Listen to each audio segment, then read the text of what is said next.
Terima kasih untuk waktunya. Saya mohon izin karena internet saya unstable untuk mematikan video dan saya akan share PowerPoint ya, PDF bukan PowerPoint. Baik, untuk kali ini, maaf saya harus ke halaman pertama terlebih dahulu. Baik, untuk yang terakhir ini saya seperti pekan lalu saya katakan bahwa saya akan bicara sedikit tentang mesianik politik Paulus dan juga roh politik kehidupan. Saya bagi dua, tapi saya akan lebih banyak nanti bicara tentang roh politik kehidupan. Pertama, bagian mesianik politik Paulus, penguasa dan gereja dalam Roma dan Korintus.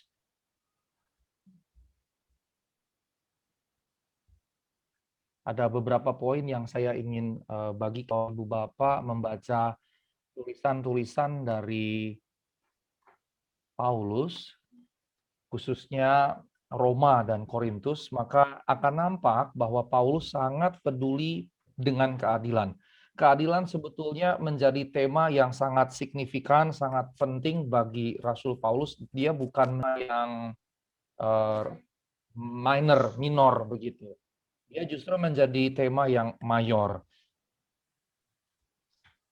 Dan ini akan berkaitan erat dengan konsep Paulus tentang keselamatan, tentang Allah itu sendiri.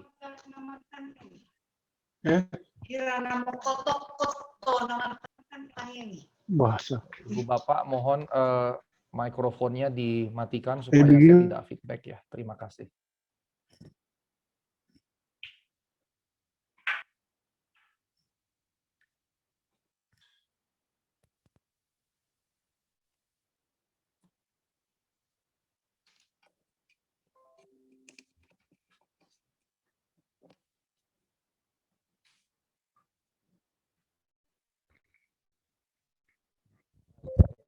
Lanjutkan.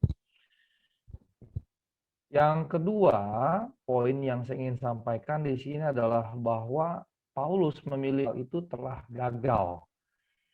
Paulus memahami bahwa masyarakat sosial dengan hukumnya justru cenderung atau berlaku tidak adil.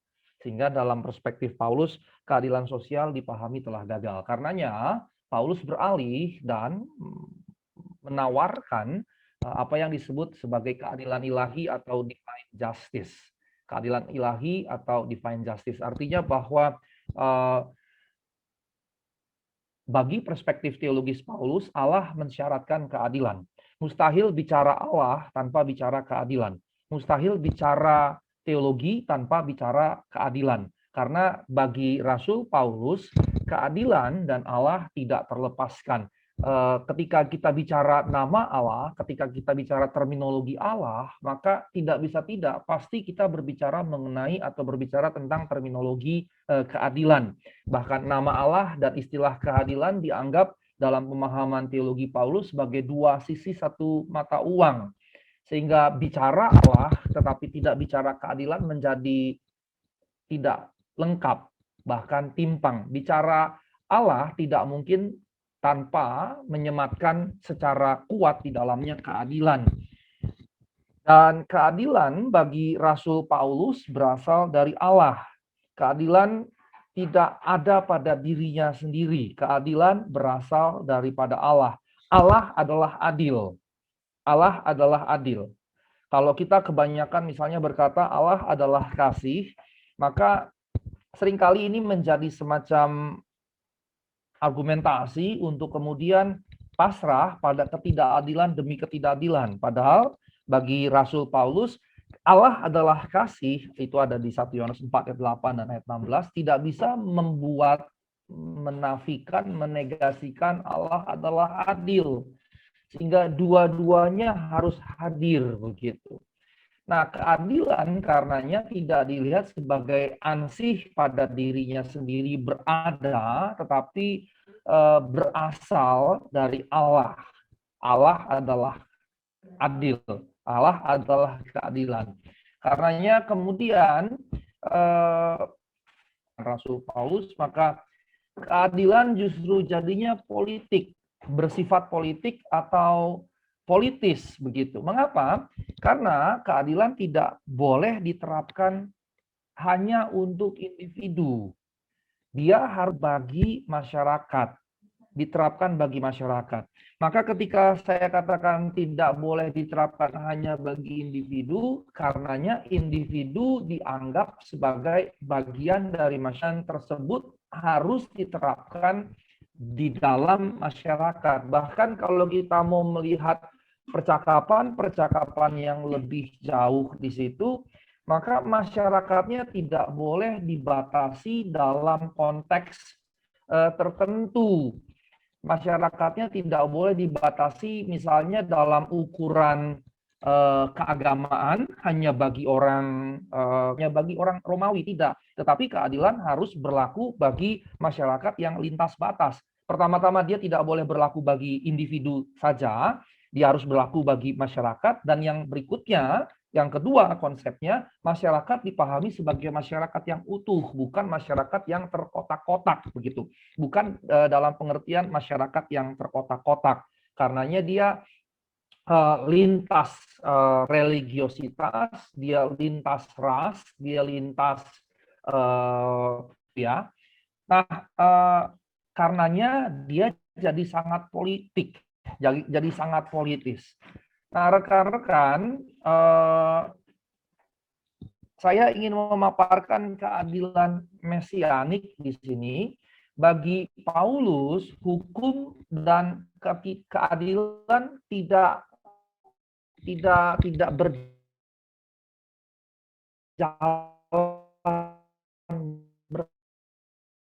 Dalam teologi Paulus, hukum tidak dapat bahkan menghadirkan keadilan, karena dalam perspektif Paulus, hukum dikuasai oleh ketidakmampuan manusia dan hawa nafsunya, sehingga malah hukum menjadi alat ketidakadilan. Dan ini sebetulnya belatan tergambarkan dalam kehidupan bukan hanya pada konteks Paulus, tetapi juga dalam konteks kehidupan kita di dunia modern sekarang. Kemudian malah jadi alat untuk berlaku tidak adil, tetapi kemudian melegalkan ketidakadilan tersebut.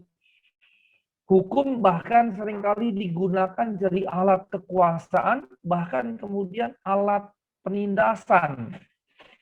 Karenanya, ini menjadi konsep Paulus ketika dia bicara tentang yang saya istilahkan meminjam, dia menegaskan dengan istilah keadilan mesianik. Maka yang Paulus mau tawarkan kemudiannya bukan mengedepankan hukum pertama-tama, tetapi keadilan. Keadilan pertama-tama yang dikedepankan.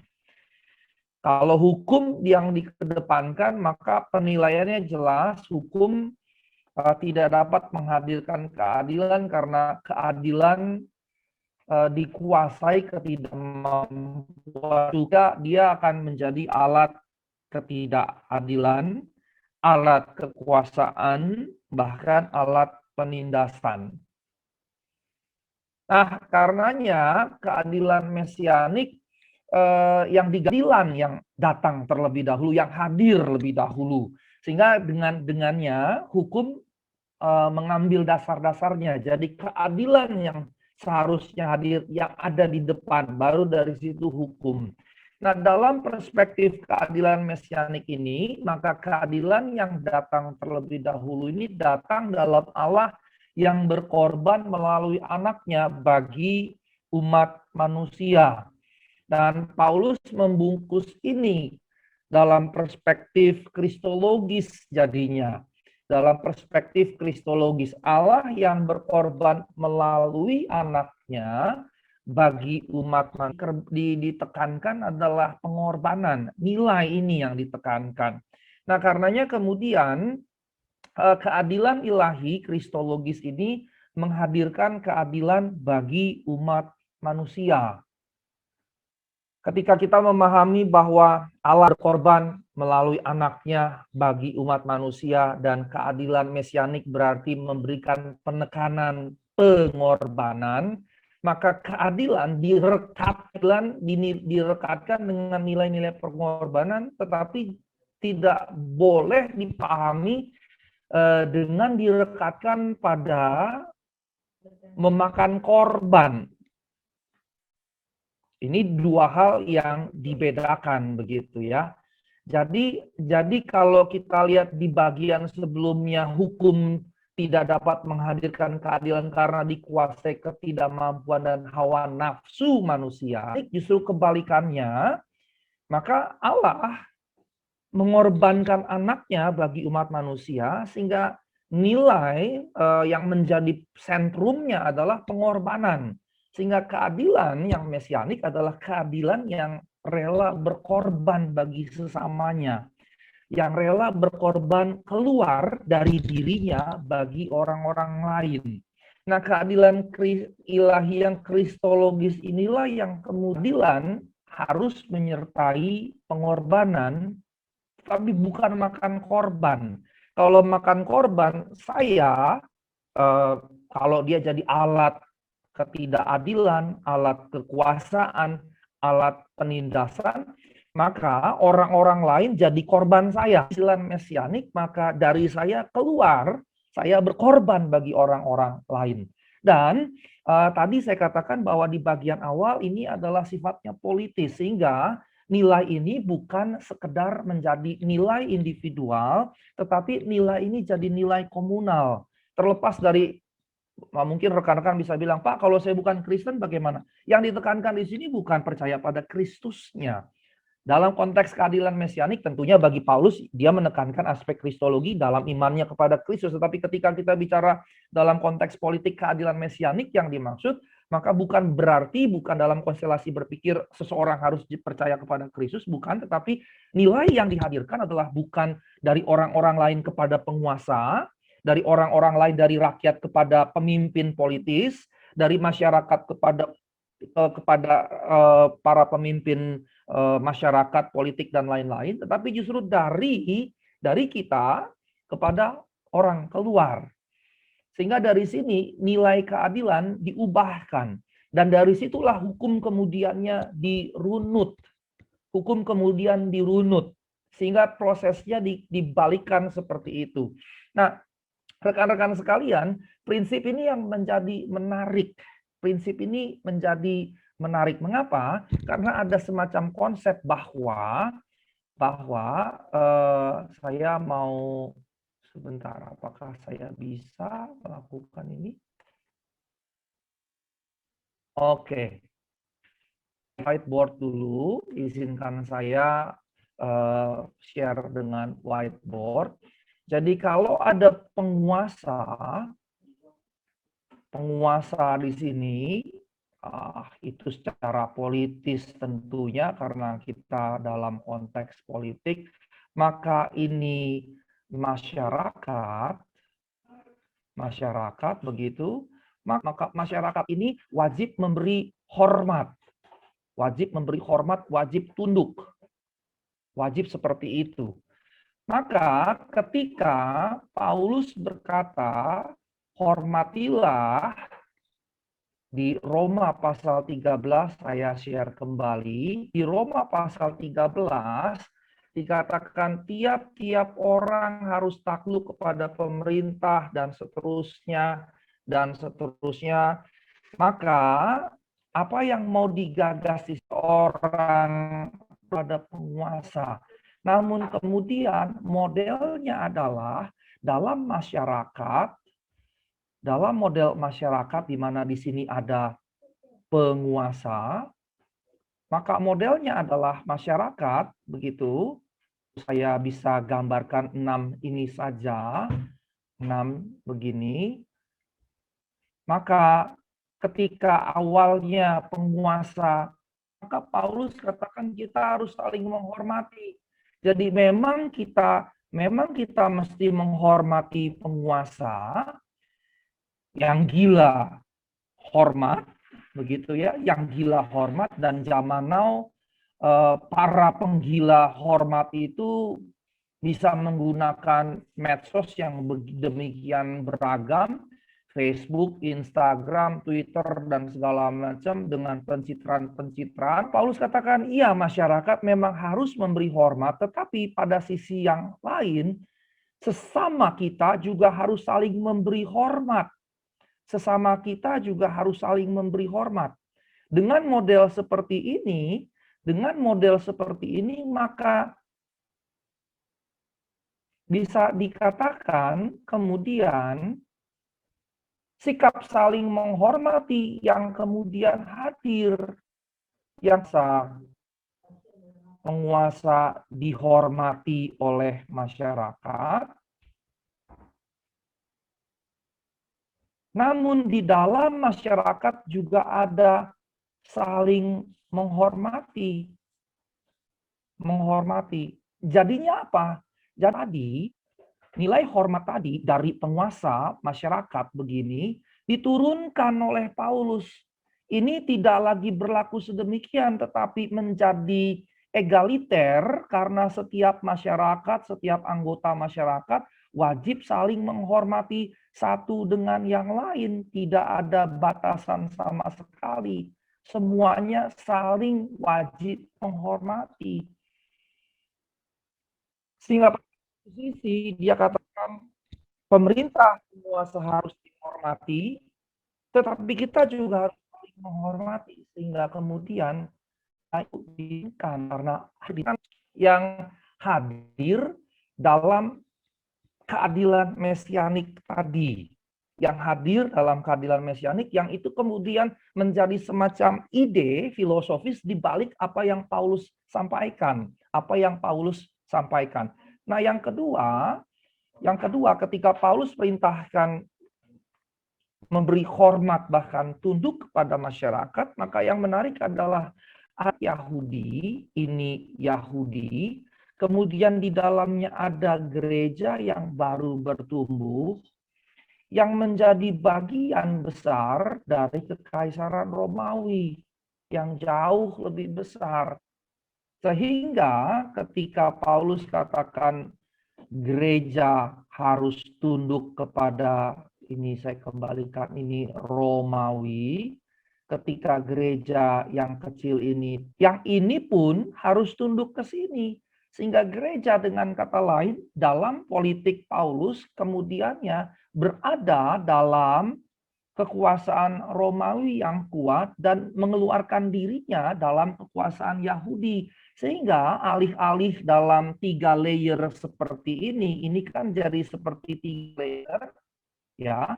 Ada layer gereja, ada layer Yahudi, ada kita. Paulus mengubah layernya menjadi sedemikian. Layernya jadi ini Yahudi, ini gereja, ini Romawi. Jadi layernya seperti ini sehingga dia jadi sejajar. Sama-sama masyarakat Romawi yang lebih besar atau jadi sub society dalam a larger society. Sehingga kemudian Yudaisme dan gereja sama-sama sub societies di dalam a larger societies. Ini konsep yang hadir di dalam pemikiran dan teologi Paulus. Nah, kembali ke sini, saya mau bawa kepada model yang kedua secara singkat. Model yang kedua ada di dalam, tentunya sebesar, kalau pendek sekali begitu ya, ada 3 karakter di situ. Saya tidak akan menggunakan metode tafsir yang minggu lalu saya peragakan secara ekshaustif. Di sini saya hanya menjabarkan hasilnya saja. Ada karakter, ada tokoh di sini, Filemon, Onesimus, dan Paulus dalam surat itu. Nah, Filemon adalah tuan Kristen, majikan Kristen. Dan majikan Kristen ini memiliki budak, dan budaknya bernama Onesimus. Karena sebuah kasus pencurian, Onesimus mencuri barang milik Filemon dan kabur, maka kemudian Onesimus tertangkap, dan ketika tertangkap tentunya pencurian seperti ini bisa berdampak berat bagi Onesimus. Dan ketika dia tertangkap dalam pelariannya karena budak dengan Paulus. Dan di dalam perjumpaannya dengan Paulus, Paulus menggambarkan Injilnya. Dan dia memberitakan Injil kepada Onesimus. Dan Onesimus kemudian menjadi orang Kristen. Nah, rekan-rekan sekalian, dalam perjumpaan dengan Paulus, Onesimus yang menjadi Kristen ini kemudian diminta kembali kepada Filemon, dan tujuan surat ini adalah permintaan itu. Nah, Paulus adalah seorang pemimpin rohani Filemon. Kemudian Paulus menggagaskan dua prinsip yang saya jabarkan secara ringkas saja. Almarhum Profesor Dr. Lim Yang, salah satu mantan ketua STT Jakarta, menulis disertasinya di Universitas Bonn, Jerman puluhan tahun yang lalu tentang surat Filemon. Bahasan ini ada dalam disertasi beliau, tapi juga dibahas di beberapa buku yang lain. Dan sekitaran 2 tahunan yang lalu saya membuat seminar di STT Jakarta dalam rangka mengenang para pemimpin STT yang sudah kembali kepada Bapa di surga, begitu ya, semacam founding fathers lah, forefathers STT Jakarta. Dan saya membahas Profesor Lim Kim Yang, dan ini dibahas di disertasinya. Maka ada penegasan yang menjadi signifikan di sini. Bagi Paulus, dulu Filemon adalah dengan Onesimus adalah tuan dan budak. Namun ketika kemudian Onesimus menjadi percaya, maka Paulus katakan bahwa Onesimus sekarang saudaramu di dalam Kristus. Onesimus sekarang adalah saudaramu di dalam Kristus, dan menerima Onesimus sebagai saudara. Sebagai saudara. Kalau kita baca teks ini dan kalau kita menggali teks ini, saya menggunakan ini untuk materi teori perdamaian di salah satu mata kuliah kami di STT Jakarta, teori-teori perdamaian. Dengan Pak Mulyadi Oy, saya mengampu mata kuliah itu sudah 3 tahun kalau saya tidak salah. Dan yang menjadi menarik adalah baik yang pro perbudakan maupun yang kontra perbudakan menggunakan ini. Sayangnya yang pro perbudakan dan yang anti perbudakan. Tetapi kalau kita melihat di sini, pertanyaannya menjadi menarik, apakah Paulus secara personal pro perbudakan atau kontra perbudakan? Ini menjadi pertanyaan yang menghasilkan dua kubu. Ada yang berkata Paulus pro, ada yang berkata Paulus kontra. Maka yang saya mau sampaikan di sini adalah bahwa kita tetap selalu mesti melihat konteks di mana Paulus berada. Dalam konteks di mana Paulus hidup beradanya adalah masyarakat yang menerima perbudakan sebagai social system yang normal. So slavery was a normal social system. Perbudakan adalah sistem sosial yang normal pada saat itu, dan Paulus adalah anak zamannya. Sehingga justru akan jadi tidak kontekstual, jadi tidak tepat sama sekali ketika Paulus pada zaman saat itu. Lalu apakah Paulus anti perbudakan atau apakah Paulus pro perbudakan? Nah, saya mau sampaikan di sini adalah bahwa sebetulnya karena dia bagian atau produk dari zamannya, anak zamannya, maka kita bisa katakan dia pro dalam konteks pada zamannya, tetapi dia mendorong sebuah perubahan pada zamannya. Itu yang saya sebutkan sebagai parallel society. Kalau saya bisa gambarkan dalam whiteboard saya, maka relasi awal ini adalah Filemon, ini adalah Onesimus, dan relasi ini adalah perbudakan. Relasinya adalah slavery, di mana dia adalah tuan-tuan Kristen pun punya budak-budak saat itu. Tuan-tuan Kristen punya budak saat itu. Dan itu yang dipakai di abad ke-19 tahun 1800-an, 1700-an ketika perbudakan masih ada. Dan ini dipakai oleh orang-orang barat untuk menegaskan bahwa Alkitab mendukung saya punya budak. Padahal jelas konteksnya jauh berbeda sama sekali. Nah, dalam hal ini kemudian ketika berjumpa dengan masyarakat, pada masyarakat memang betul Filemon dan Onesimus ini relasinya adalah majikan dan budak. Inilah relasi yang ada. Tetapi ketika Onesimus menjadi orang dalam persaudaraan Kristen, di dalam Kristus, begitu ya. Jadi Kristen bukan dalam konteks agama Kristen, maksudnya Kristiani, Kristus, begitu ya. Dalam persaudaraan Kristus, maka kemudian relasi yang ada adalah Filemon dan Onesimus, keduanya adalah saudara. Maka karenanya saya menyampaikan bahwa ini sebetulnya adalah parallel society. Dalam hal apa dia menjadi parallel society? Maka saya bisa katakan bahwa model yang kemudian mau Paulus tawarkan bukan sekedar menerima ada masyarakat dengan majikan dan budak, slavery social system tadi, tetapi Paulus menawarkan seperti ini, relasi tuan dan budak parallel society. Yaitu ada masyarakat umum, ada gereja. Maka saya bisa gambarkan kira-kira begini, kalau saya gambarkan kembali, maka ini masyarakat luas, ya, ini masyarakat, maka di dalamnya kemudian ada gereja, begitu, ada gereja, maka sistem yang berlaku di sini adalah slavery. Tetapi sistem yang berlaku di sini adalah brotherhood. Brotherhood in Christ.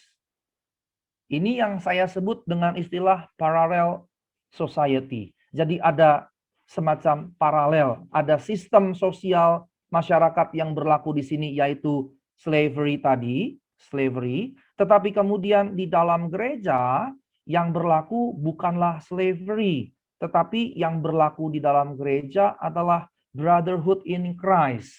Nah, sebetulnya rekan-rekan sekalian, saya ingin menegaskan bahwa nilai ini juga sebetulnya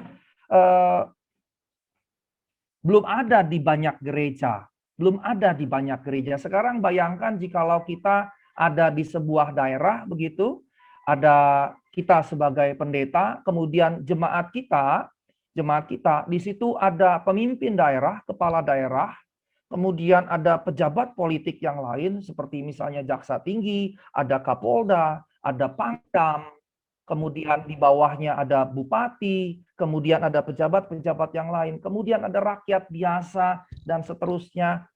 Kalau kita perhatikan bagaimana gereja berlaku terhadap orang-orang tersebut, pembedaan tersebut masih ada.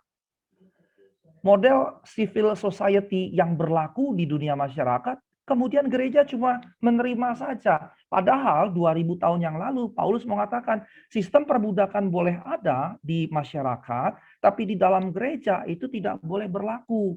Onesimus dan Filemon, Filemon majikan dan budak itu berlaku di masyarakat. Dalam gereja Filemon dan Onesimus setara, sama-sama saudara. Nah, seharusnya kemudian yang berlaku adalah justru dengan nilai ini yang berlaku adalah kemudian seharusnya nilai ini yang keluar dari gereja kepada masyarakat.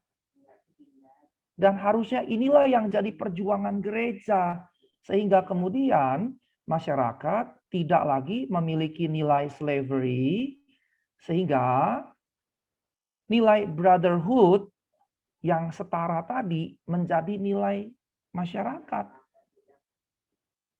Jadi masyarakat kemudian memiliki nilai di sini, nilainya brotherhood. Jadi bukan hanya di dalam gereja, melainkan di dalam konteks seluruh masyarakat. Seharusnya begitu yang dihadirkan oleh gereja. Bukan kemudian malah kemudian nilai-nilai dalam social system jadi nilai-nilai dalam church system. Begitu. Nah, ini yang menjadi penting yang dihadirkan dalam surat Filemon. Karenanya saya katakan tadi bahwa Paulus tidak bisa tidak, dia anak zamannya, tetapi ada yang revolusioner yang dihadirkan dalam pemikirannya kepada masyarakat pada zaman saat itu. Dan seharusnya pasca Paulin seharusnya nilai di gereja ini meluas kepada nilai masyarakat tanpa harus jadikan mereka Kristen. Karena misinya bukan mengkristenkan, misinya supaya nilai-nilai ini meluas jadi nilai-nilai masyarakat. Makanya menjadi konyol ketika 18 abad kemudian nilai perbudakan masih dipertahankan dan bahkan menggunakan ide dalam surat Filemon untuk mempertahankan itu. Itu lihat saja, Paulus tidak menghancurkan slavery system dalam relasi Filemon dan Onesimus. Ada beberapa buku yang terpelihara sampai sekarang yang menggunakan argumentasi itu. Dan ini kacau sekali jadinya karena menariknya keluar dari konteks begitu. Justru yang Paulus mau sampaikan sesuatu yang revolusioner bagi zamannya. Sekarang bayangkan ketika Filemon yang adalah tuan, dia duduk sebangku bersama dengan Onesimus yang adalah budak, menyembah Kristus sang raja, segala raja. Tapi itu justru yang Paulus mau. Engkau saudara di dalam Kristus. Kira-kira ini nilai yang sebetulnya penting dan sejujurnya kalau kita mau perhatikan masyarakat kita, bahkan gereja kita, nilai ini masih jauh begitu. Masih jauh. Bagaimana kita memperlakukan si kaya dengan si miskin? Beda sekali. Bagaimana kita memperlakukan penguasa dengan yang dikuasai, dengan rakyat jelata, kaum proletar? Beda sekali. Bagaimana kita memperlakukan dan memberikan pembedaan-pembedaan. Bahkan di dalam gereja sendiri, saya tidak berkata secara spesifik, tapi saya melihat dan membuatnya secara general, kedudukan gerejawi dikejar sedemikian rupa. Karena bicara apa? Kedudukan yang tinggi bicara kekuasaan. Sehingga berlomba-lombalah orang mengejar posisi kedudukan pemimpin tertinggi di gereja. Karena modelnya sebetulnya kurang lebih sama. Sehingga apa yang Paulus sampaikan yang revolusioner ini malah kita tidak terapkan di, ya kalau tidak semua, di sebagian model gerejawi kita. Nah, saya mau masuk pada poin kedua besar, jadi ada dua bagian besar, yaitu pemikiran Paulus. Dari pemikiran Paulus, saya melihat ada dua pokok penting yang saya ingin bagikan. Sebetulnya banyak, tapi waktu kita tidak akan sempat untuk membahas semua. Karenanya, sekitaran 45 menit ke depan, saya ingin bicara pokok yang kedua, pokok besar kedua, yaitu roh kehidupan politis. Roh kehidupan politik. Saya sebetulnya mau bicara tentang Roh Kudus, tetapi kalau Roh Kudus kehidupan politik dari segi judul agak kurang pas. Makanya saya jadikan roh kehidupan politik. Nah, rekan-rekan sekalian, dalam pengakuan iman Nisea Konstantinopel tahun 381, ada tulisan kai eis to pneuma, ta to hagion, to kurion, to sopterion. Dan ke dalam roh yang kudus, yang adalah Tuhan dan pemberi kehidupan. Sopoyon. Kai eis to pneuma, to hagion, to kurion, to sopoyon. Nah, rekan-rekan sekalian, ini sebetulnya menunjukkan hal yang sangat signifikan dari apa yang gereja akui di dalam PING ini, pengakuan iman Nisea Konstantinopel, bahwa roh itu adalah pemberi kehidupan. Karenanya saya akan secara cepat bicara dalam konteks biblika, bagaimana roh dibicarakan, kemudian saya mempersempitnya ke dalam konteks politik kehidupan. Nah, rekan-rekan gitu ya, tetapi dari sejak awal roh itu digambarkan independen. Di Kejadian 1 ayat 2, roh itu digambarkan independen dalam pengertian dia bukan sebuah medium, dia bukan sebuah sarana, dia bukan sebuah alat, tetapi independen. Yang dalam bahasa Trinitarian kita menyebutnya sebagai pribadi.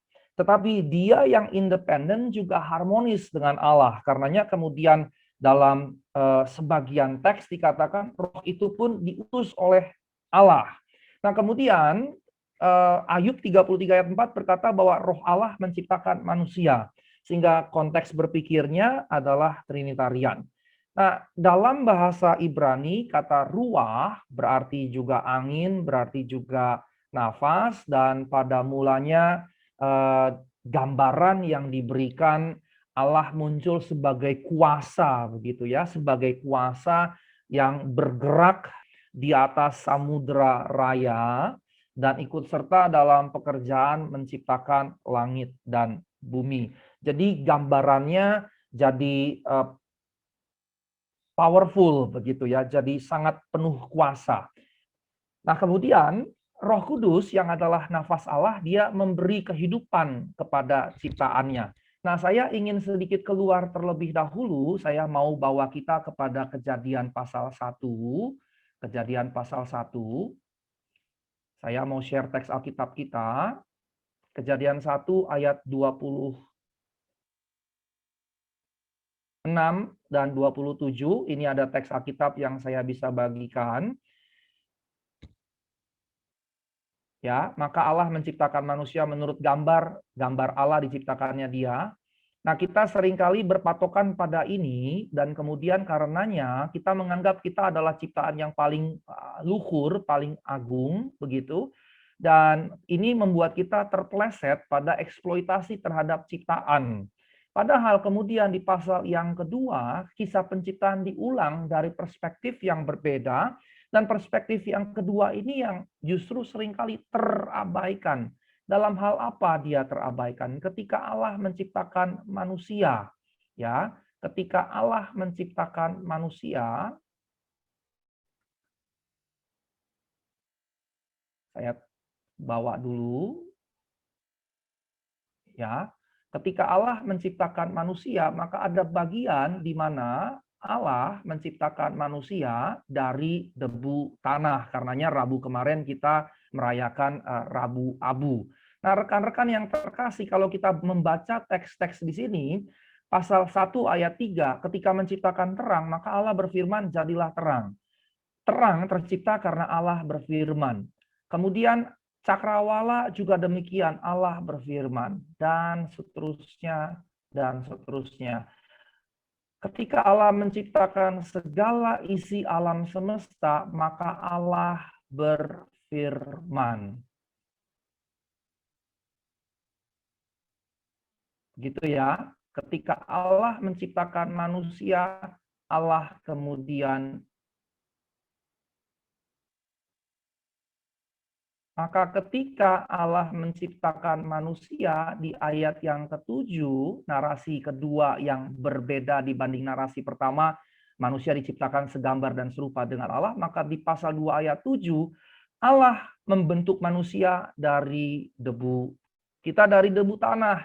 Dan kemudian Allah menghembuskan nafas hidup ke dalam hidungnya, demikianlah manusia menjadi. Kalau berdasarkan Kejadian 1 ayat 26, kita kemudian menganggap manusia makhluk yang paling agung, paling luhur, lebih hebat dibandingkan ciptaan yang lain.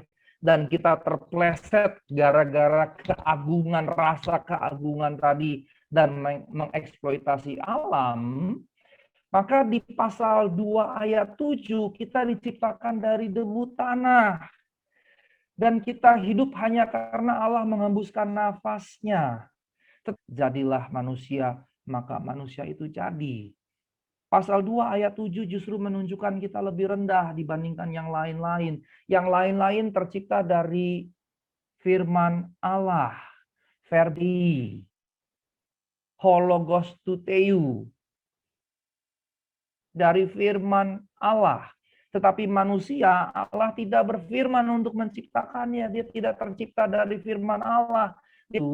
Dan supaya hidup dihembuskan nafas. Kita doang yang tidak diciptakan lewat firman-Nya. Dan ini menunjukkan kita jadi lebih rendah di sini sebetulnya. Kita membutuhkan nafas hidup untuk bisa hidup. Nafas hidup yang Allah berikan. Nah, ini saya kaitkan dalam perspektif perjanjian baru, khususnya terkait dengan Roh Kudus. Ketika roh itu ditarik kembali oleh Allah, kita jadi debu tanah. Kita nggak berarti sama sekali. Sementara ciptaan yang lain lebih tinggi lewat firman Allah. Saya menyampaikan, menegaskan ini kepada mahasiswa saya pada sekitar 2 minggu yang lalu. Dan dia katakan, Saya baru kali ini Pak menemukan pembacaan yang seperti itu. Ya karena kita selama ini membacanya hanya karena kita adalah Imago Dei, Demus, dan Shalem. Icon Tuteu. Tetapi kita lupa mengangkat bahwa kita satu-satunya yang diciptakan dari debu tanah dan tidak dengan firman Allah. Nah, ini yang mesti kita perhatikan. Saya lanjutkan, kelanjutan kehidupan manusia karenanya tergantung pada kehadiran Roh Allah di dalam diri manusia sendiri dengan pemahaman bahwa roh atau nafas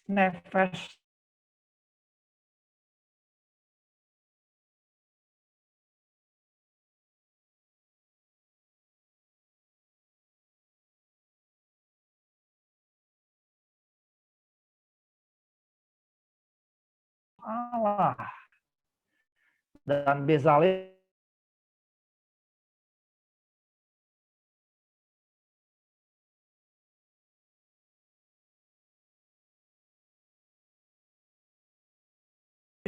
dalam baik roh Allah.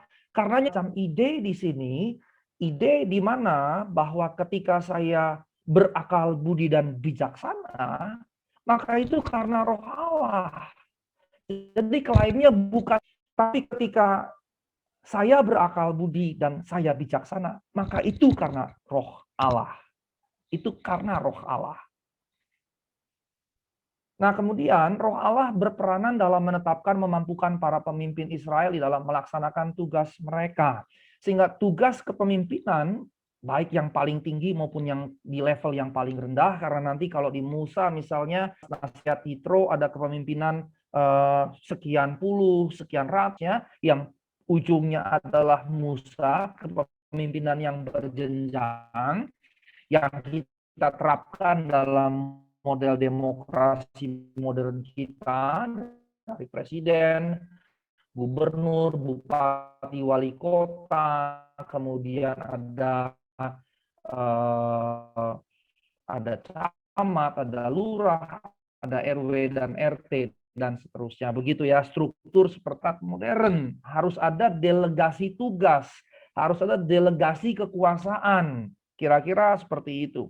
Nah, yang sayangnya adalah kemudian pasca Musa, orang-orang Israel mau meniru orang-orang di luar sana, raja yang berkuasa penuh dan mutlak begitu.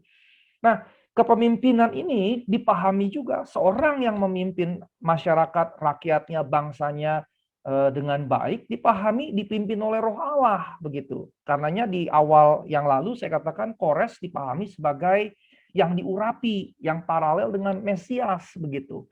Sehingga bukan dari segi status saya Mesias, kemudian itu melekat pada diri saya, tetapi justru karena apa yang dikerjakan, karena nilai, dan apa yang dikerjakan berdasarkan nilai tadilah, maka seseorang dinyatakan dipimpin oleh Roh Allah, diurapi oleh Roh Allah, dan seterusnya.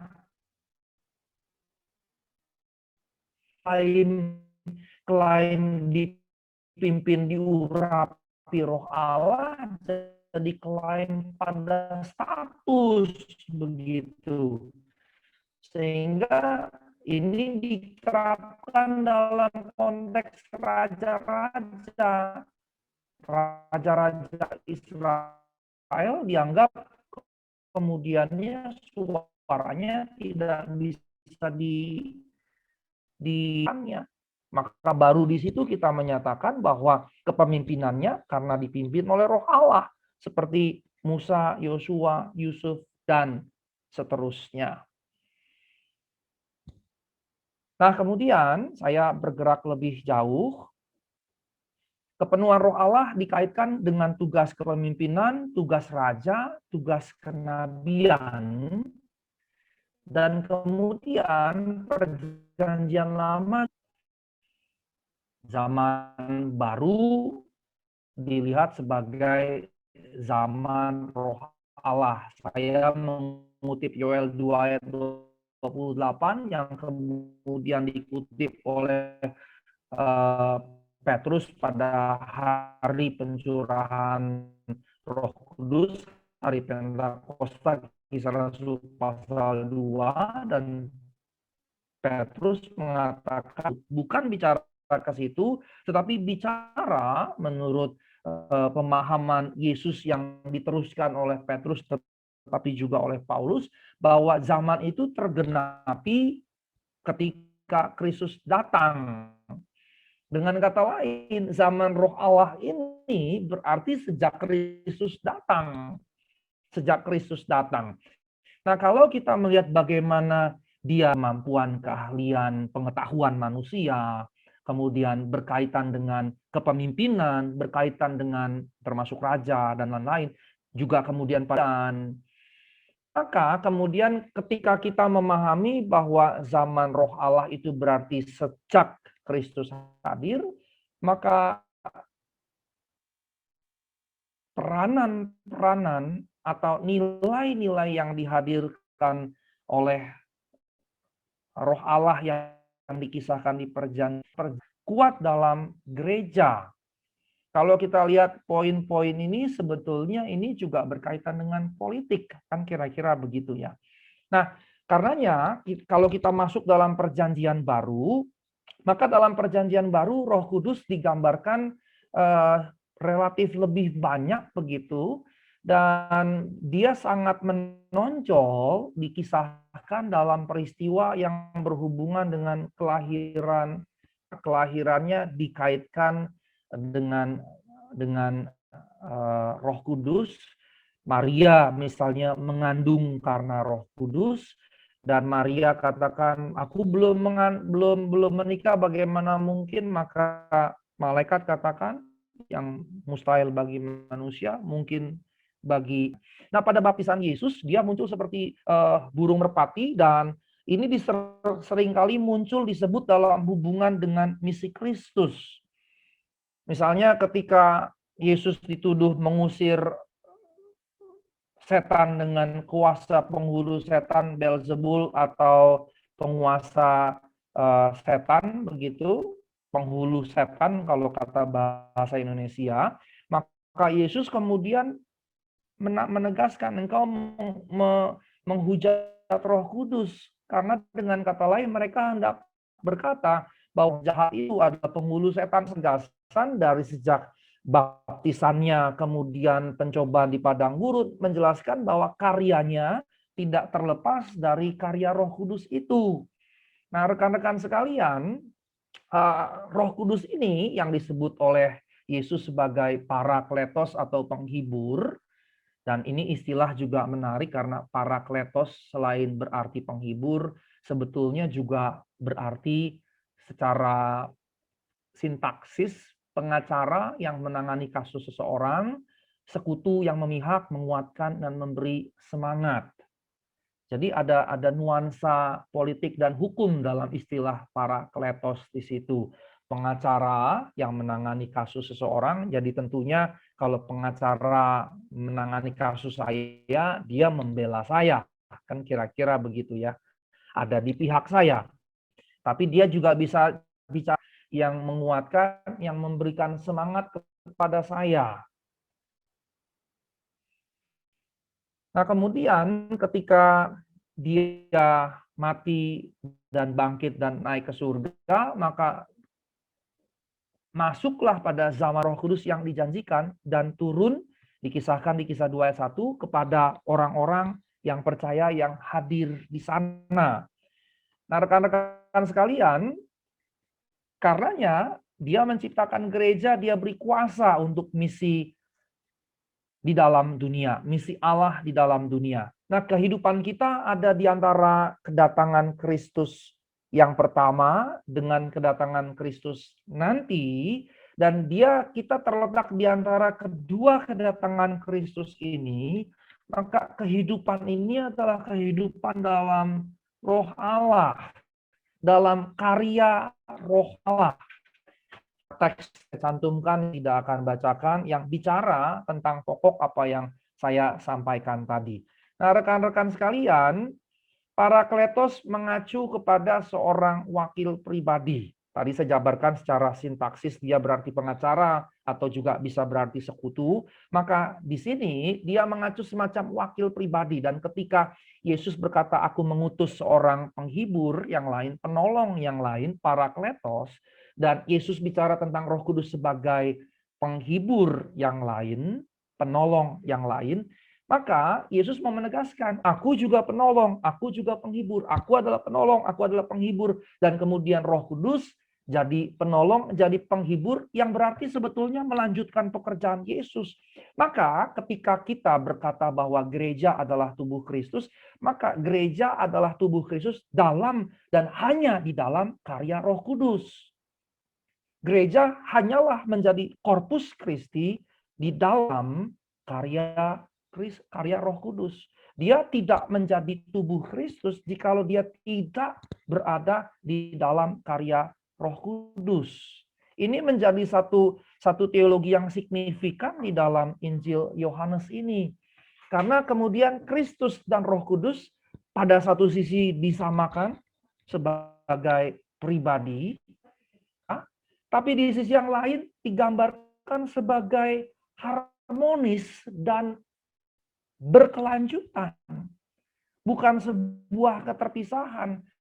Maka sebetulnya salah seorang mahasiswa S2 yang saya uji semester yang lalu dan sudah selesai, bicara tentang relasi pneumatologis dan kristologis. Sebetulnya itu dua pneumatologi. Ketika kita bicara pneumatologi, kita pasti bicara tentang kristologi. Mengapa? Karena Kristus dipimpin oleh Roh Kudus sejak masa pelayanannya. Pada sisi yang lain, Kristus mengutus Roh Kudus kepada gerejanya. Dan gerejanya kemudian disebut tubuh Kristus, tetapi ia hanya bisa jadi tubuh Kristus kalau ia dipimpin oleh Roh Kudus. Jadi ini dua hal yang sebetulnya dua sisi mata uang yang demikian erat. Karenanya tidak mungkin karya Kristus dilanjutkan oleh gereja tanpa karya Roh Kudus di dalam gereja. Seperti Roh Kudus memimpin Kristus sejak baptisannya dalam pelayanan pemberitaan kerajaan Allah, maka demikian juga gereja. Allah yang disembah, dikasihi, dan dipuji. Bersama-sama Bapa dan Anak mempunyai kodrat ilahi. Ini yang dipahami oleh perjanjian baru. Dan Roh Kudus juga disebut Roh Tuhan. Roh Kudus juga seringkali disebut sebagai Allah. Dan Yesus mengatakan dosa terhadap Roh Kudus lebih berat daripada terhadap anak manusia. Untuk menunjukkan sebetulnya kegentingan gagasan tentang Roh Kudus ini. Bukan sebuah hal yang minor sebetulnya, tetapi sama mayornya dengan ketika kita bicara Allah dan Kristus. Nah, Roh Kudus bersifat ilahi karena melaluinya Allah sendiri dapat dikenal. Ada banyak lagi perikop tentang Tritunggal yang hadir dalam Perjanjian Baru, dan di dalam bagian-bagian tersebut Roh Kudus ditunjukkan ada dalam keesaan yang tidak dapat diubah dengan Bapa dan Anak. Ini karya Roh Kudus dalam Alkitab. Ini saya cepat saja. Nanti Ibu Bapak bisa membaca penjelasannya dalam materi yang nanti akan saya berikan melalui pengurus. Ada 3 pokok besar. Pertama, Roh Kudus terkait dengan kehidupan. Dia terlibat dalam penciptaan alam semesta. Yang kedua, Roh Kudus mencerahkan pikiran dengan pengetahuan akan Allah dan kebenarannya. Ketiga, Roh Kudus memiliki hubungan dengan zaman mesianik dalam 2 rangkap hubungan yang tadi saya sudah singgung. Yesus menerima Roh Kudus, pada sisi yang lain Yesus mengaruniakan Roh Kudus. Bayangkan keeratan relasi ini. Jadi bukan hanya pada eratnya Bapa dengan Anak. Di Yohanes dikatakan aku dan Bapa adalah satu, Bapa dan aku adalah satu. Tetapi di sisi yang lain keeratan juga antara Yesus dan Roh Kudus. Yesus menerima Roh Kudus dan dipimpin oleh Roh Kudus, tapi di sisi yang lain Yesus mengaruniakan Roh Kudus kepada kita dan mengutus Roh Kudus kepada kita. Nah, pencurahan Roh Kudus pada hari Pentakosta adalah kedatangan kerajaan Allah ke dalam sejarah umat manusia yang dimulai oleh kemenangan Yesus. Dan karenanya Roh Kudus adalah Allah sendiri yang menerapkan hasil-hasil kemenangan Kristus yang dicapai lewat kehidupan, kematian, pengagungannya ke dalam kehidupan umat Allah. Makanya kita tidak boleh membiarkan percakapan tentang Roh Kudus hanya milik kelompok Pentakosta Karismatik. Saya pendeta GBI, salah satu sinode Pentakosta. Saya mau tegaskan, percakapan tentang Roh Kudus tidak boleh hanya didominasi oleh kelompok tertentu. Itu percakapan yang berlaku universal. Karena apa? Karena Roh Kudus adalah Allah sendiri yang menerapkan hasil-hasil kemenangan Kristus ini. Nah, berikutnya karya Roh Kudus dalam Alkitab. Sesudah Kristus, setelah dia naik ke surga, maka Roh Kudus melanjutkan pekerjaan Yesus Kristus, bersaksi tentangnya, membimbing orang-orang, kemudian memberi keyakinan, melahirkan baru seseorang, berdoa syafaat, kemudian memerintah. Dan ini tidak kita batasi pada skop gereja, karena dia Allah. Bukan gereja yang menguasai Roh Kudus, karena kalau gereja menguasai Roh Kudus jadi lebih kecil daripada gereja. Kebalikan, gereja dikuasai oleh Roh Kudus dan gereja harus memberi diri dikuasai oleh Roh Kudus. Tapi gereja tidak muat untuk Roh Kudus, tidak cukup untuk Roh Kudus. Ini yang mesti kita camkan betul-betul. Dia melampaui gereja, melampaui gereja. Karenanya karya-karya perubahan di dalam dunia kita bisa harapkan dan kita bisa perjuangkan karena itu bagian juga dari karya Roh Allah. Nah, saya masuk ke dalam konteks yang lebih jauh ketika saya bicara tentang Roh Kudus dan gereja, maka ada salah seorang teolog, Stuart L. Bonting, yang berkata bahwa perhatian akan topik pneumatologi cenderung diabaikan dalam perjalanan sejarah gereja. Baru abad terakhir kemudiannya mendapatkan perhatian lebih. Nah, seorang yang lain bernama Lydia Schumacher, dari namanya jelas orang Jerman, begitu ya. Maka dia berkata, dia orang Barat, jadi ini semacam self-kritik gitu ya, self-criticism. Dia menyatakan bahwa kekristenan Barat memiliki pneumatologi yang lemah, underdeveloped. Schumacher melihat secara khusus mengenai Roh Kudus sebagai pribadi ilahi ketiga dalam Tritunggal. Kemudian ada orang yang lain bernama Christopher Abili. Dia berkata kekristenan Barat sangat berfokus pada kristologi. Ini yang tadi saya katakan. Sebetulnya mustahil kita berbicara kristologi dengan mengabaikan pneumatologi. Sebetulnya juga tidak mungkin kita bicara pneumatologi tanpa bicara kristologi, karena teks Alkitab justru menunjukkan keduanya sedemikian harmonis, erat, dan berkelanjutan. Yesus dipimpin oleh Roh Kudus, Yesus mengaruniakan Roh Kudus. Roh Kudus memimpin Yesus, Yesus mengaruniakan Roh Kudus. Nah, sebagian teolog Protestan modern bahkan mengatakan bahwa Roh Kudus berhenti memberikan karunia-karunia rohaninya. Ini kritik dari Christopher Abili. Dan kalau perhatikan apa yang saya bahas sebelum-sebelumnya, menjadi absurd kalau kemudian kita berkata Roh Kudus berhenti memberikan karunia-karunia rohaninya. Mengapa saya katakan absurd? Karena jelas sekali dari awal saya katakan bahwa pengetahuan, keahlian, kepemimpinan itu semua diklaim oleh Alkitab sebagai karya Roh Allah. Maka tidak mungkin kita berkata bahwa karunia-karunia rohani dari Roh Kudus kemudian berhenti. Dan ketika saya bicara tentang hal ini tidak perlu dipersempit pada karunia-karunia yang bombastik yang ditampilkan oleh kelompok tertentu. Misalnya seperti itu. Nah, dalam kontekstualisasi teologi, maka pneumatologi juga menjadi topik yang seringkali tidak disentuh. Misalnya, dalam kontekstualisasi teologi ya David Bosch misalnya atau Andrew J. Kirk misalnya tidak menyinggung sama sekali topik pneumatologi.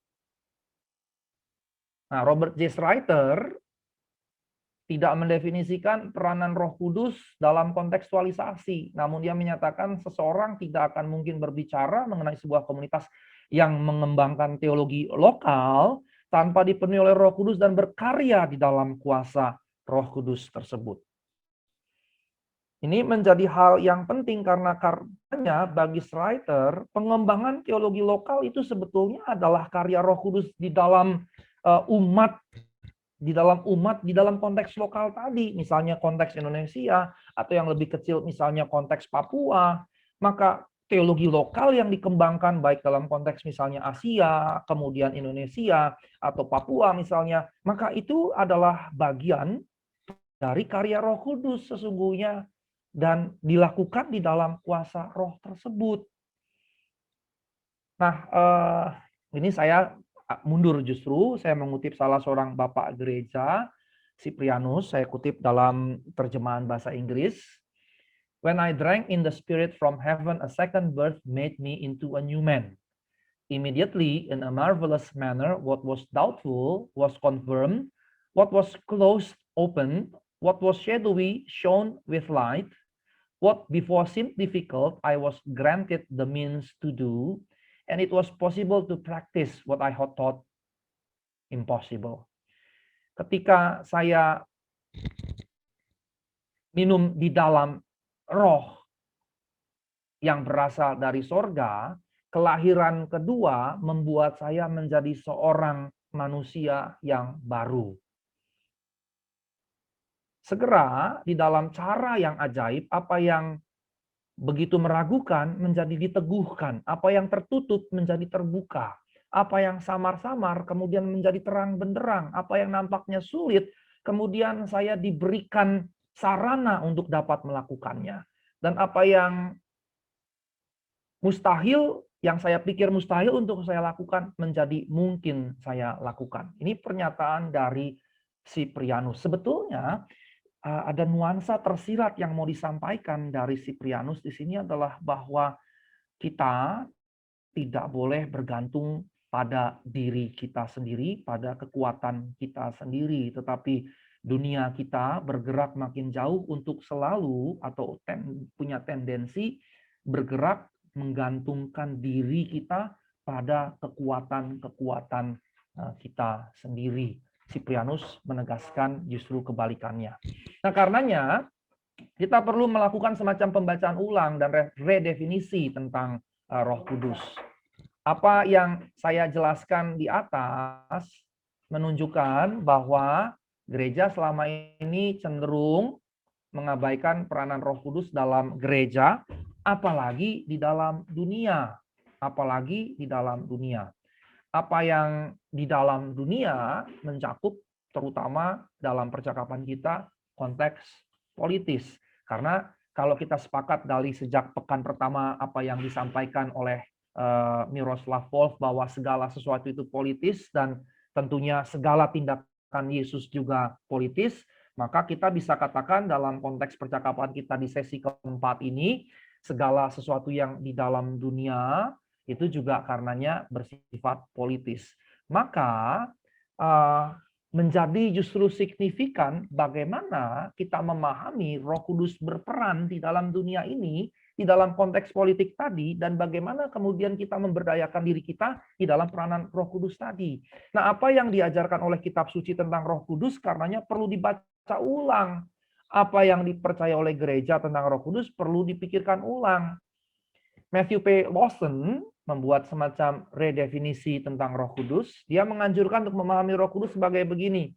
A manifestation of learnable pattern of social interaction that may generate a super individual dialogue unity, what Durkheim called a conscience collective, or what has more recently been called shared or distributed cognition.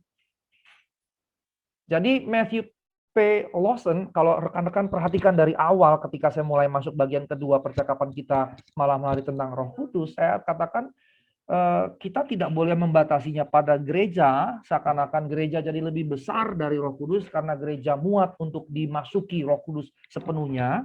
Kita harus memahami bahwa gereja terlalu sempit untuk Roh Kudus. Dia ya ada di dalam gereja, berkarya di dalam melalui gereja, tapi dia tidak dikuasai, dimiliki oleh gereja. Sebaliknya gereja dikuasai, dimiliki, atau lebih tepat gereja harus memberi diri dikuasai, dimiliki oleh Roh Kudus.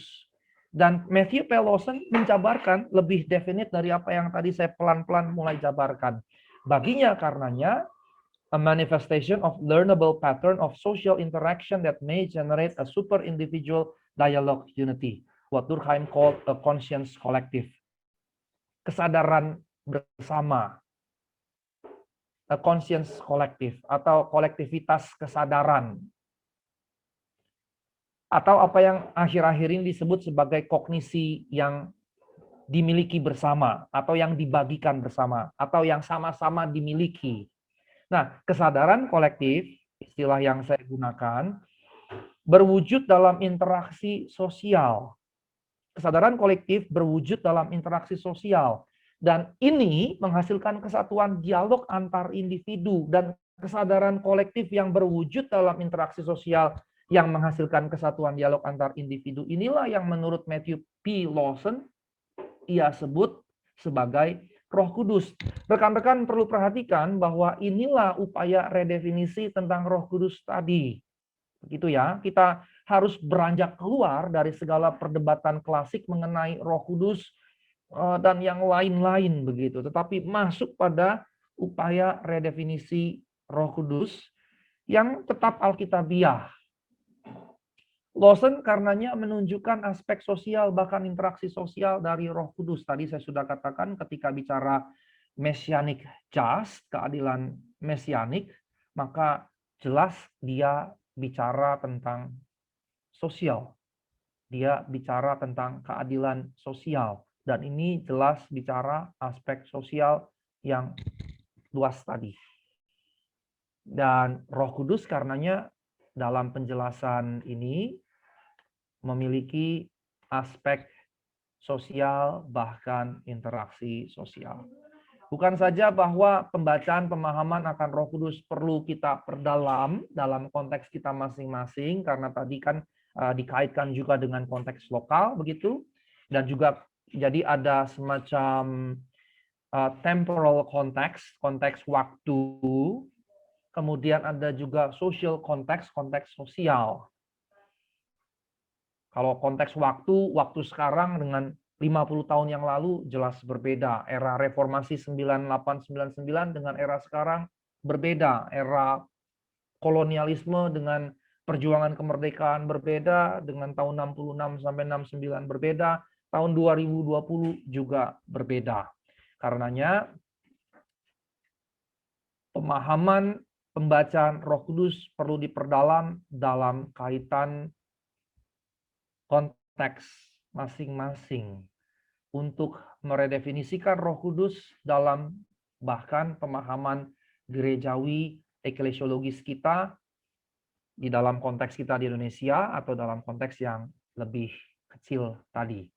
Nah, Roh Kudus dalam pergumulan sosial politik, terdapat kesinambungan karya antara Kristus dan Roh Kudus, di mana Parakletos adalah Yesus dan Roh Kudus. Di 1 Yohanes 2 ayat 1 ada ayat yang berkata Kristus adalah Parakletos. Dengan kata lain, teks Alkitab ini kan Johanain ya, ini Corpus Johanninum. Jadi ini teologinya Yohanes, teologinya Corpus Yohanin begitu ya. Kalau Paulus kan Paulinum, Corpus Paulinum begitu ya.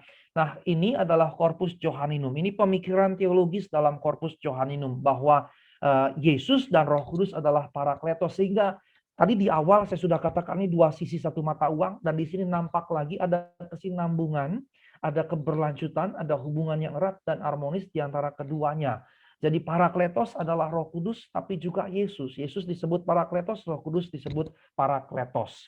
Nah, karenanya dalam konteks pergumulan sosial politik, Arnold van Ruler berkata begini, Allah berkarya bukan hanya di dalam gereja, tetapi juga di luar gereja. Karya Allah melampaui gereja. Nah, Ruler menegaskan ketika Injil Yesus Kristus diberitakan dan misi dilakukan oleh gereja, maka relasi Allah dengan manusia ditingkatkan. Jadi penekanannya adalah bahwa Injil Kristus diberitakan, misi dilakukan oleh gereja, penekanannya bukan kristenisasi, tetapi bagaimana misi Allah itu sendiri dilakukan sehingga relasi Allah dengan kemanusiaan ditingkatkan. Nah, penekanan yang mau diberikan adalah Roh Kudus berkarya di dalam gereja untuk memberitakan kabar baik kepada kemanusiaan, kepada dunia. Bukan untuk mengkristenkan orang-orang lain, dunia, dan berbagai macam hal di dalamnya. begitu. Bukan untuk memberi label Kristiani pada segala sesuatu. Nah, M.M. Thomas, seorang teolog India, dia menegaskan bahwa dalam masyarakat Hindu India, roh dipahami sebagai roh universal yang daripadanya semua berasal dan merupakan manifestasinya. Dan apa yang disampaikan oleh M.M. Thomas menjadi menarik. Mengapa? Karena masyarakat India tanpa berjumpa dengan Alkitab, dengan teologi Alkitabiah, tanpa berjumpa bahkan dengan gereja, memiliki pemahaman bahwa roh itu universal. Dan segala sesuatu berasal daripadanya dan merupakan manifestasinya. Kita bisa berkata, Pak, pasti ada kritik. Atau Pak, saya mau mengkritik ini. Kita bisa saja menyatakan demikian. Dan itu oke saja. Tetapi yang saya mau tekankan dari sini adalah bahwa ada pemahaman bahwa roh Allah atau roh itu universal. Ya, jadi bahkan dia tidak membatasi pada konteks Hindu itu sendiri, pada konteks India itu sendiri, tapi universal. Semua berasal dan semua merupakan manifestasi daripadanya. Nah, rekan-rekan sekalian, roh dipahami sebagai evolusi kosmik. Evolusi kosmik dunia ini yang dinamis, di mana roh bergerak untuk mewujudkan dirinya di dalam bentuk-bentuk yang lebih tinggi, di dalam bentuk-bentuk yang lebih tinggi. Nah, karenanya kemudian ada jabaran bentuk-bentuk yang lebih tinggi itu, misalnya kehidupan, life, pikiran, mind, kemudian ada super pikiran, super mind, kemudian ada diri, self, kemudian ada komunitas atau kolektivitas diri, community of selves. Ini dianggap sebagai bentuk-bentuk yang kemudian meninggi, kira-kira seperti itu. Nah, kemudian rekan-rekan sekalian, dipengaruhi oleh Hinduisme, dua teolog India abad ke-20 membangun sebuah pemahaman pneumatologi khas India. Misalnya Kashyap Chandra Sen, bagi dia, keilahian punya 3 jenjang, 3 levels of divinity. Divinity dwelling alone in eternal glory is Brahman, from whom emanates the Son as divinity coming down to humanity. Dan divinity carrying humanity to heaven is the Holy Spirit. Perhatikan bahwa Kashyap Chandra Sen berupaya melakukan kontekstualisasi teologi Kristennya ke dalam konteks India. Dan ini jadi hadirlah pneumatologi khas India.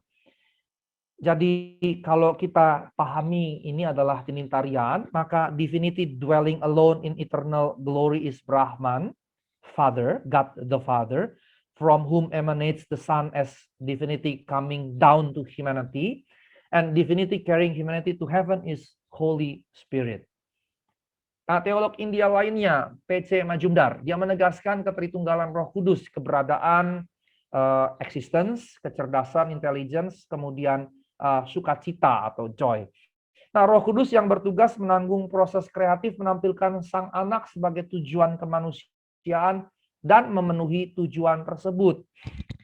Majumdar juga menyatakan demikian.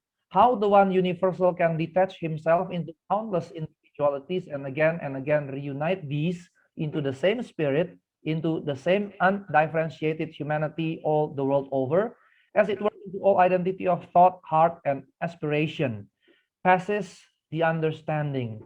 Thou, O God, art the all-inspiring medium. Jadi Majumdar menaruh gagasan tentang Roh Kudus ini ke dalam pemahami bahwa memisahkan dirinya, kemudian melekatkannya kepada segala sesuatu, pemikiran, hati, aspirasi, dan memberikan pemahaman-pemahaman sehingga Allah dipahami sebagai inspirator. Nah, karena pemahaman pneumatologi khas India yang dipahami ini begitu melekat dengan manusia, maka M.M. Thomas melihat Roh Kudus justru mendorong gereja untuk berpartisipasi, membawa tugas marturia ke dalam penegakan keadilan sosial. Nah, di sini justru jadi penting karena menurut saya justru ide biblisnya ditarik ke sini. Ini sebetulnya justru menjadi sebuah pemahaman yang sangat biblis. Tadi tentang Paulus jelas tegaskan ilahi, keadilan ilahi sebagai roh kehidupan politik, maka Roh Kudus dalam pemahaman pneumatologi khas India dipahami sebagai dia yang mendorong gereja untuk berpartisipasi, mendorong gereja untuk membawa tugas marturia tadi ke dalam penegakan keadilan sosial. Sehingga penegakan keadilan sosial, segala upaya penegakan sosial, bukan sekedar karena upaya kita, tetapi karena karya Allah dalam gereja, di mana kita menjadi bagian gereja, kepada masyarakat kita dalam skala yang manapun, mau nasional maupun juga lebih provinsial atau lokal begitu, kemudian melakukan penegakan kosara, tatanan politik sebagai dikuasai oleh berhala-berhala kematian. Karenanya gereja harus melakukan perlawanan rohani terhadap berhala-berhala tersebut. Berhala-berhala kematian maksudnya bukan dalam pengertian patung ataupun dewa-dewi, tetapi sistem nilai yang berkaitan dengan nilai kematian, berkaitan dengan kematian. Nah, karenanya gereja harus melakukan perlawanan rohani terhadap berhala-berhala tersebut. Ketika hukum misalnya hanya mementingkan bagaimana menghukum orang, bagaimana menangkap pelaku kejahatan, bahkan seringkali bukan pelaku kejahatan tetapi dituduh sebagai pelaku kejahatan, kemudian dihakimi, dihukum, bahkan dihukum sampai mati, dan seterusnya. Makanya dari sini juga perlu menjadi kritik kita bagaimana sikap gereja terhadap hukuman mati, misalnya begitu. Ini bagian dari tatanan negara dan tatanan politik yang dikuasai oleh berhala-berhala kematian tadi. Karenanya gereja harus melakukan perlawanan rohani terhadap berhala-berhala tersebut. Karenanya Roh Kudus bukan hanya dikaitkan dengan tujuan penebusan Allah di dalam Yesus Kristus, penebusan soteriologis, penebusan rohani ke surga dan seterusnya, tetapi dikaitkan kepada keadilan sosial sebagai penebusan atas kemanusiaan dari dosa dan dari kematian. Maka ini yang harus kita perjuangkan,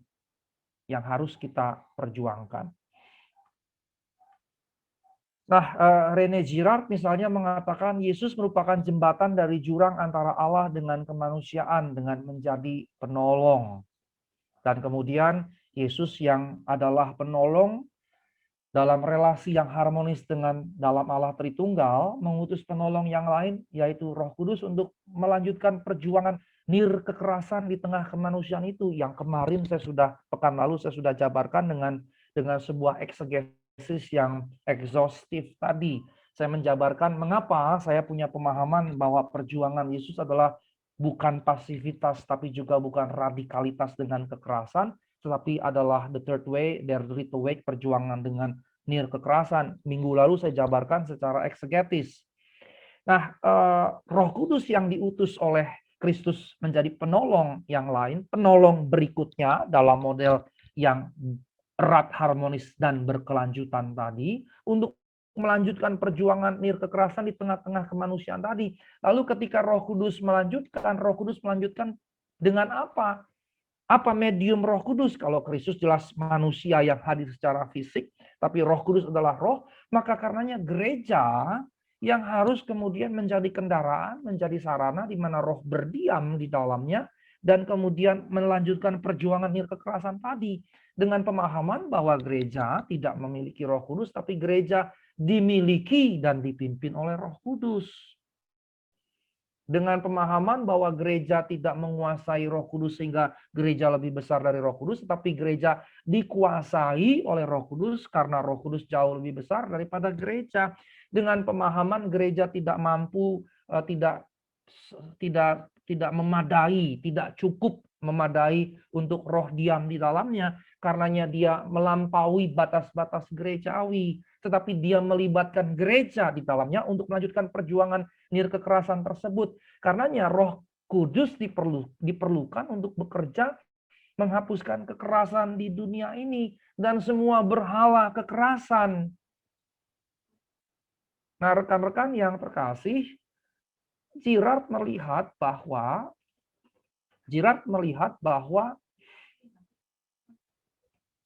dalam kekuasaan dunia ini, berhala-berhala yang dimiliki adalah berhala-berhala kekerasan. Kalau tadi di awal disebutkan berhala kematian, begitu ya. Berhala kematian, maka René Girard memahami berhala kekerasan. Nah, rekan-rekan, dalam konteks ini, Girard kemudian membawa kepada pengorbanan Yesus yang tadi di awal keadilan ilahi mesianik, keadilan mesianik tadi. Yesus adalah korban, kambing hitam kekerasan. Karena perjuangan nir kekerasannya membuatnya secara proaktif memberikan dirinya jadi korban. Tapi dia adalah kambing hitam kekerasan. Seandainya Pilatus melepaskan Yesus, ya bisa. Dia punya hak untuk itu. Seandainya Kayafas, imam besar, melepaskan Yesus, ya bisa. Dia punya otoritas untuk itu. Jadi baik Mahkamah Agama Sunedrion Sanhedrin yang dipimpin imam besar Kayafas pada saat itu punya otoritas untuk tidak menjadikan Yesus korban atau kambing hitam. Pilatus juga punya otoritas untuk tidak melakukannya, tetapi toh mereka kemudian menjadi pelaku-pelaku kekerasan atas Yesus. Karenanya Yesus yang adalah korban atau kambing hitam kekerasan merupakan bentuk perlawanan terhadap kekerasan tanpa kekerasan. Dan kalau ibu bapak perhatikan, maka cara berpikir teologi saya tentang hal ini dari pertemuan pertama, kedua, ketiga, keempat konsisten. Nah, Roh Kudus melanjutkan perlawanan terhadap kekerasan tanpa kekerasan itu di dalam kemanusiaan. Sehingga kita tidak mungkin, gereja tidak mungkin memperjuangkan keadilan dengan kekerasan. Gereja tidak mungkin melawan kekerasan dengan kekerasan. Karenanya gereja harus memperjuangkan keadilan yang tanpa kekerasan itu dengan berbagai macam cara yang ia harus temukan untuk bisa menegakkan keadilan tanpa kekerasan, untuk bisa melawan kekerasan tanpa kekerasan. Nah, Roh Kudus berkarya di dalam gereja untuk melanjutkan perlawanan nir kekerasan tadi. Nah, karenanya saya berlanjut pada subpoin berikutnya di bagian kedua ini. Karya Roh Kudus dalam masalah-masalah sosial. Gereja harus meletakkan dirinya bukan pada dirinya sendiri, bukan pada kekuatan diri sendiri, melainkan pada karya Roh Allah yang mengubahkan dengan menaruh iman, menaruh pengharapan kepada Kristus. Ada penelitian yang saya kutip di sini bahwa iman membangkitkan harapan dan optimisme. Iman juga meningkatkan kemampuan untuk menyelesaikan tugas-tugas, menyelesaikan masalah, menghasilkan pengurangan stres. Ada sebuah penelitian, misalnya saya pernah paparkan dalam perkuliahan saya menyampaikan bahwa di daerah-daerah yang menerima pengungsi, refugees, begitu ya, tempat-tempat pengungsian, ketika ada rumah-rumah ibadah lintas agama, maka rumah-rumah ibadah itu, kehadiran rumah-rumah ibadah itu membangkitkan harapan dalam keterputusasaan mereka yang lari kabur dari negerinya yang kacau balau, bisa karena kelaparan, kebanyakan karena konflik peperangan atau konflik ras, dan juga karena berbagai macam hal yang lain. Ketika mereka lari dari negeri mereka ke dalam pengungsian, Maka eksistensi shrines itu, rumah-rumah ibadat itu, tempat-tempat suci itu memberi pengharapan bagi mereka dalam keterputusasaan situasional mereka. Memberikan asa kepada mereka. Ini hasil penelitian. Nah, karenanya ini menjadi signifikan sekali bagi kita sekalian.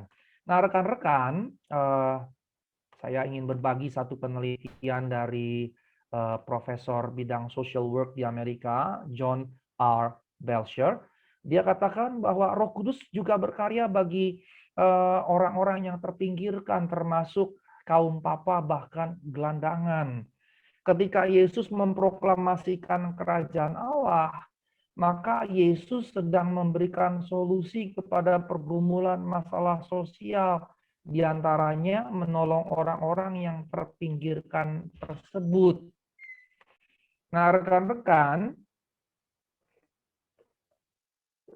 terkait ayat ini, materi saya, di Matius pasal 25, dalam perumpamaan khotbah akhir zaman, ya, ketika Tuhan datang, saya akan tunjukkan. Jadi sedikit banyak saya bolak-balik ke teks Alkitab, mohon izin.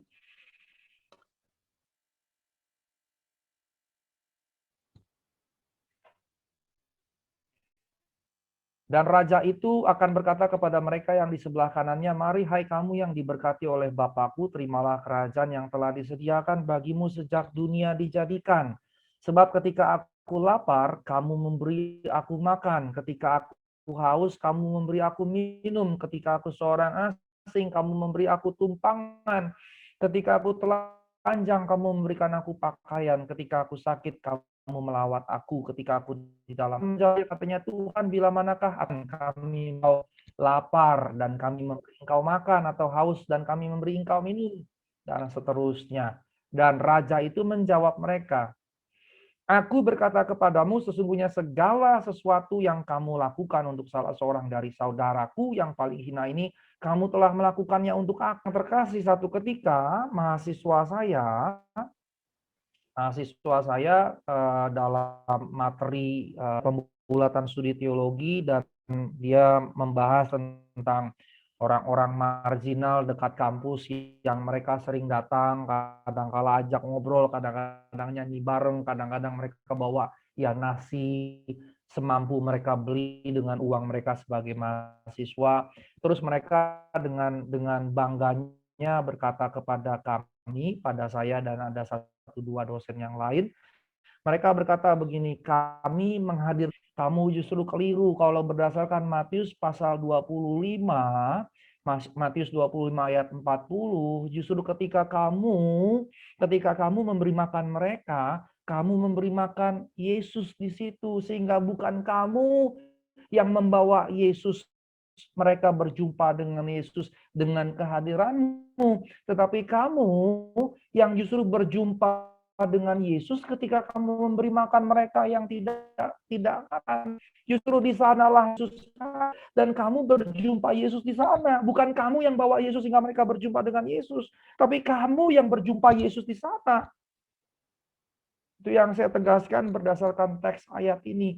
Maka kita mesti hati-hati sebagai gereja ketika kita menempatkan diri kepada kelompok yang terpinggirkan, kaum papa dan gelandangan. Justru Yesus ada bersama-sama yang adalah mereka. Ini yang mesti kita camkan betul-betul. Maka ketika Yesus memproklamasikan kerajaan Allah, maka Yesus sedang memberikan solusi kepada pergumulan masalah sosial. Kerajaan Allah diwujudkan bukan dengan kerajaan politik di mana ada satu penguasa sebagai raja, seperti yang mereka harapkan Yesus sebagai Mesias, tetapi dihadirkan ketika gereja kemudian dengan terlibat memberi cara lain menolong orang-orang yang terpinggirkan tersebut. Maka karenanya Roh Kudus berperanan membangkitkan, mengorganisasi kesadaran orang-orang Kristen dan gereja dengan kerendahan hati bahwa Roh Kudus terlalu besar untuk dikuasai oleh gereja dengan kerendahan hati, pemahaman seperti tadi. Kita nggak boleh ada di Menara Gading dan tidak peduli dengan keadaan ketidakadilan sosial. Makanya gereja justru harus melek pada ketidakadilan sosial. Gereja justru harus melek pada realitas politik yang ada. Dan bukan berhenti di situ, kemudian terlibat di dalam menangani realitas itu. Karenanya saya bisa katakan kira-kira begini dalam bahasa Latin, Ecclesia Reformata et Semper Reformanda per virtutem Spiritus Sancti est. Gitu ya. Dan amanat agung kita adalah pergi bukan mengkristenkan orang, tapi bagaimana kemudian menegakkan keadilan sosial sebagai gereja yang adalah tubuh Kristus yang dipimpin oleh Roh Kudus. Karenanya dalam poin kesimpulan yang ketiga, Roh Kudus juga dapat dipahami sebagai conscience kolektif atau kesadaran kolektif atau kolektivitas kesadaran.